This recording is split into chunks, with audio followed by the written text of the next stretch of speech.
So guys, we are starting a new series that is called On Purpose. And we are going to go through the different purposes of why we do middle school ministry here. We have two kind of words we use to describe the entirety of why we do this. But first, I'm going to ask my wife to pass out the little half sheets there, and we have some pens right next to it in that box. You guys can take some notes in this. On the back side are the lyrics to the song that we will be singing at the end outside. So, one side is the song lyrics, the other side are message notes if you want to take notes. But we are starting a new series that's going to talk about this. And while this is being passed out, I'm going to have Will play a video that we put together that kind of explains our vision. It should be on the groove. So I'll tab to a video. All right. Let's play.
Is kind of our slogan, spiritual growth through legends and legacy. The long version of that, which you don't need to write down, but I will tell you it, is we exist to develop spiritual growth through transformational relationships, where students have transformational relationships with Jesus and their neighbors, and to transport them to a culture of biblical understanding and fun. So the transformational relationship, that is legacy, and the transportation to a culture of biblical understanding and fun, that is what we call legends. And today's message is actually on legends. And so the idea behind legends is that we in middle school ministry, pay attention, is we're going to create memorable moments in your life. Everything that we do that's like a grandiose event, like you saw some clips of the Nerf war, or when we went all out to deck out the activity center for the Christmas party, we do these things not because it's just for fun and then we tear it down. It's to create memorable moments in your life. And the thing is why do we want to do this? Why do we even want to create memorable moments? Well, I want to tell you guys something about this painting here. Can any of you tell me what is the first thing you see when you go to Disneyland? Okay. Rylan, what is the first? Ticket booths. Okay. That's the clouds. The clouds? Security. Actually. The Security. ginormous castle. The ginormous castle? Silence is Disneyland? No. Okay, lots of people. Okay. The road? Main Street. So, the correct answer to the first thing you see is technically Security. the train station. That's another thing. Listen, because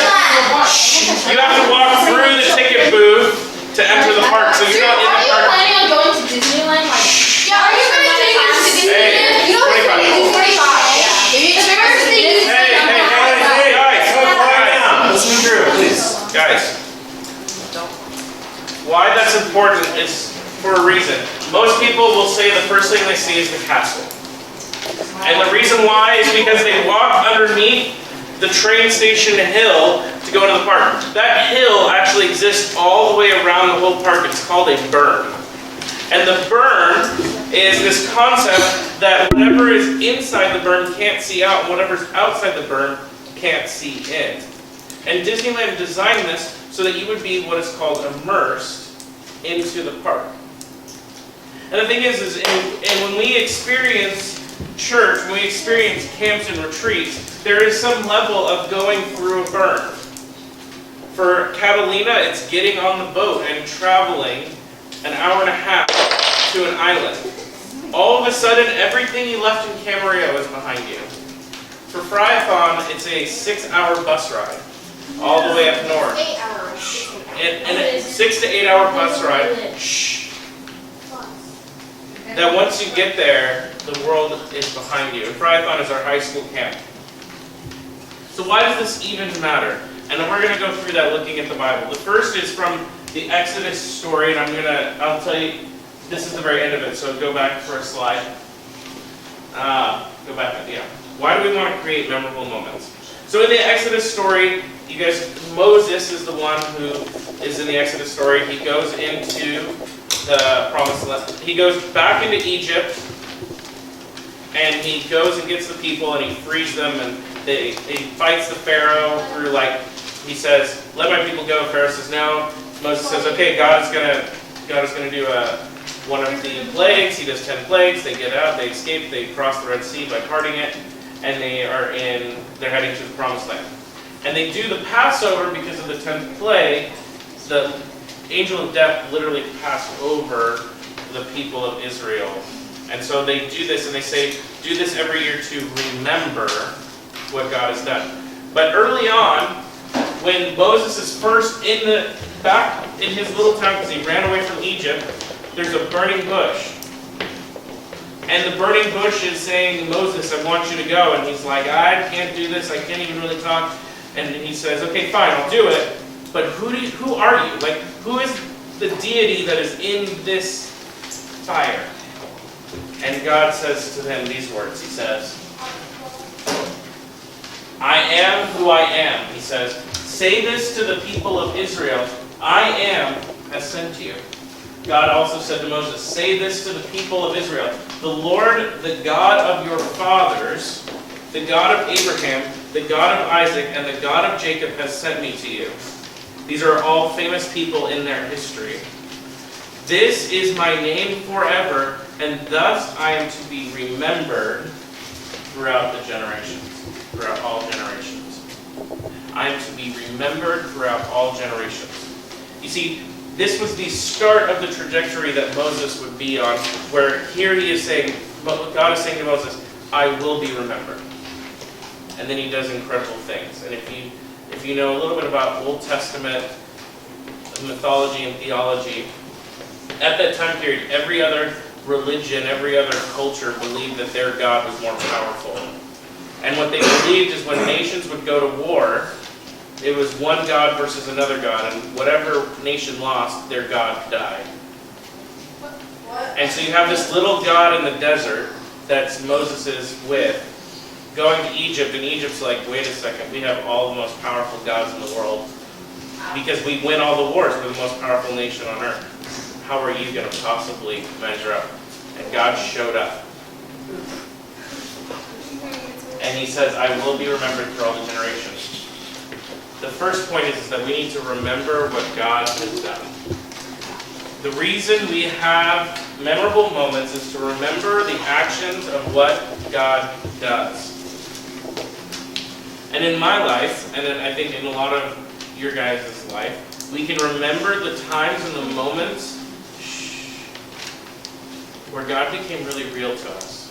One of my favorite moments ever in this ministry was we did a night, it was for the core retreat, and we did it downstairs, and it was just, we were sobbing, we were crying, we were praying for one another.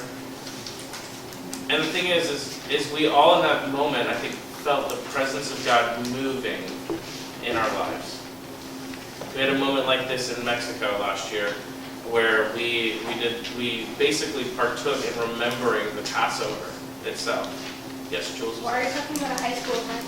Because I'm trying to say personal experience of time. But what about Catalina?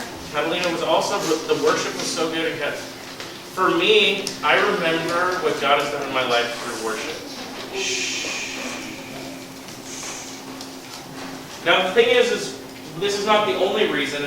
Later on in the Bible, in the New Testament, Jesus is talking with his disciples and he's saying to his disciples, listen, these religious leaders who are just basically spitting out terrible things and trying to get me killed, don't listen to them. He uses this line, he says,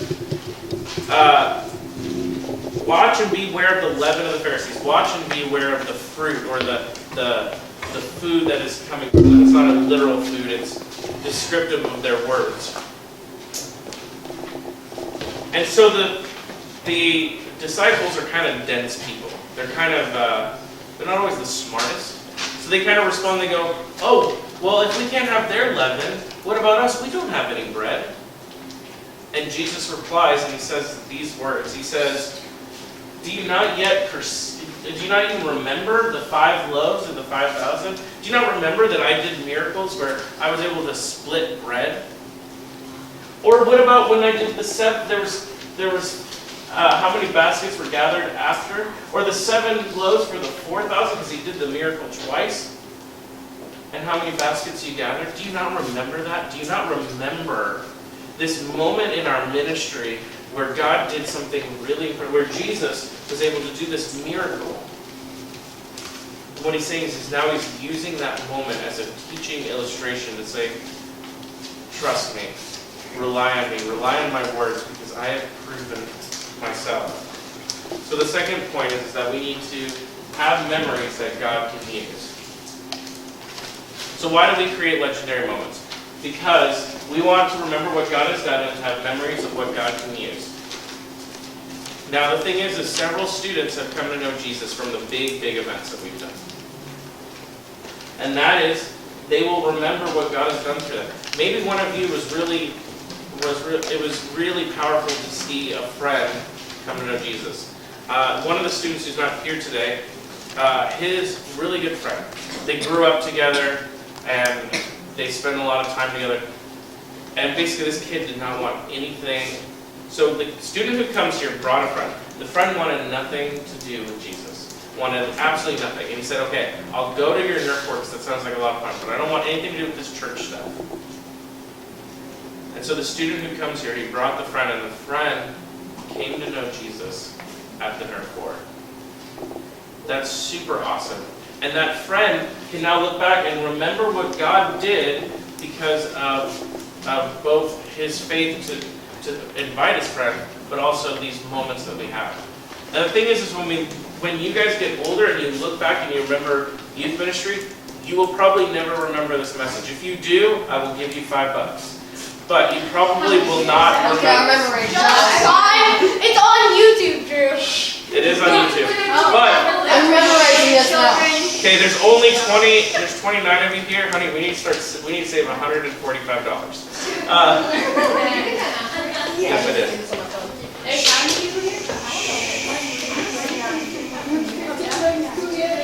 Guys, we need to remember. The thing is you guys may not remember this message, but you will remember the moments and the people in your life. That's why we do the legends and why we do the legacy. And so that leads us to our big idea, which is we need to remember what God has done, is doing, and will do in the rest of your life. Now this last part of the message, I'm going to take a lot of time to describe this last part of the message because I think it's really important that you guys understand the second part.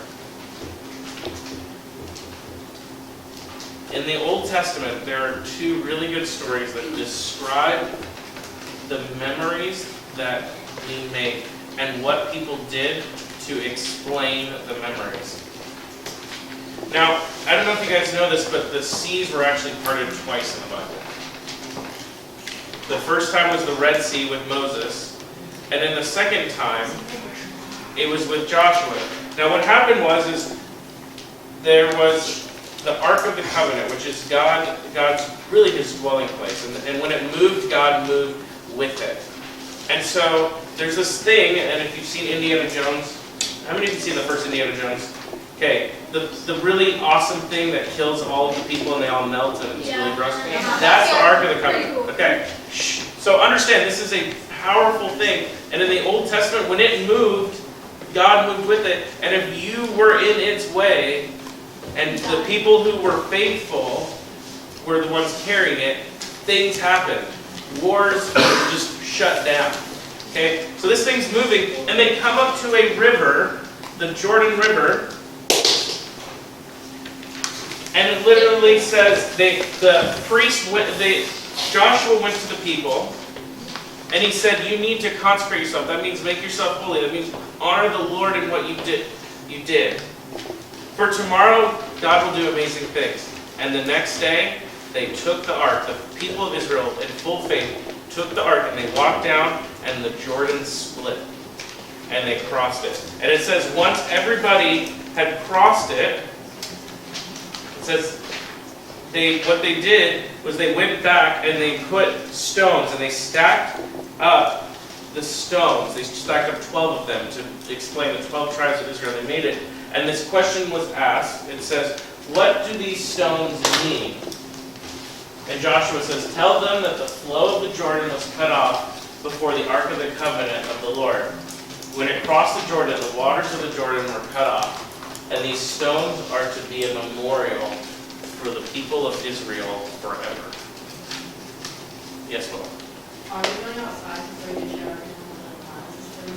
We are. That's what we're getting at.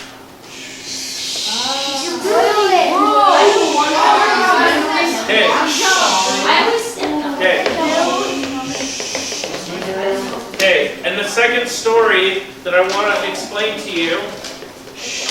So what they did in Israel, they stacked a bunch of stones up and they said, this we put here forever. So that whenever you see it, you say, this is where God caused the rivers of Jordan to split. So the next story, this is later on Samuel, who's leading Israel at the time. He's more of like a judge. So God is the king of Israel, and Samuel's just kind of the one that God is using at the time. This is before King Saul, before King David. And so they're about to be at war with the Philistines, their enemy. This is the one that David would later fight. And so what Samuel says, he says to Israel, guys, listen. He says, guys, get rid of all these false gods, false prophets. Stop worshiping anybody but the one true Lord. Do this, and this battle is ours. And so they put away their Baals and their Azareths, those are the idols, and they served the Lord only. And then the army came together at Mizpah, and Samuel began to pray to the Lord.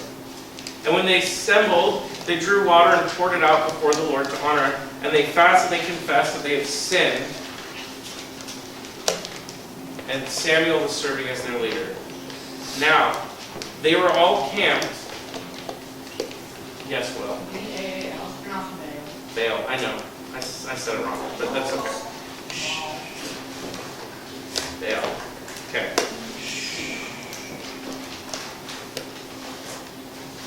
When the Philistines heard Israel was camped and they were confessing sin before the Lord, they thought it'd be the perfect time to do a surprise attack. So the Philistines came in and charged them in. And at first the Israelites were afraid. But they said to Samuel, do not stop crying out to the Lord our God. May he rescue us from the Philistines. So instead of just running, they said, okay, we need to have faith in God that God will save us. So they went to Samuel and said, pray for us, pray for us. And Samuel sacrificed and prayed to the Lord on Israel's behalf. And the Lord answered them. And so the Philistines came in and they were ready to engage in battle, but the Lord thundered with a loud thunder against them. And so what sounds like is this massive storm came out of nowhere, and it was so terrifying that the Philistines just started running in every direction because they were scared. But as they were running in different directions and in the chaos, they ended up right in front of the Israelites, unprepared for battle, and the Israelites slaughtered them.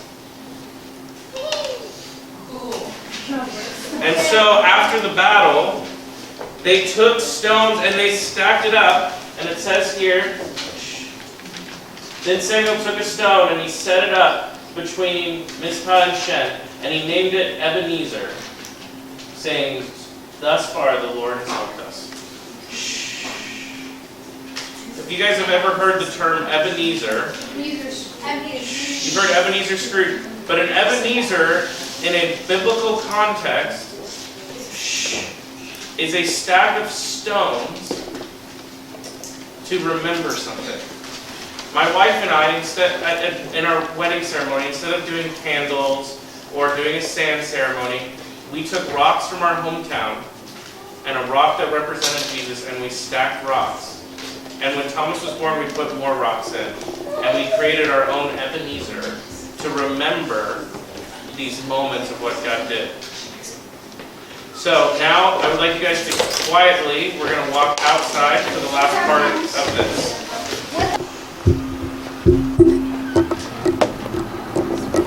So guys, I want to conclude with this story.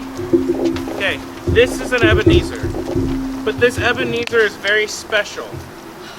And the reason it is special is because you guys have a part in that Ebenezer, whether you know it or not.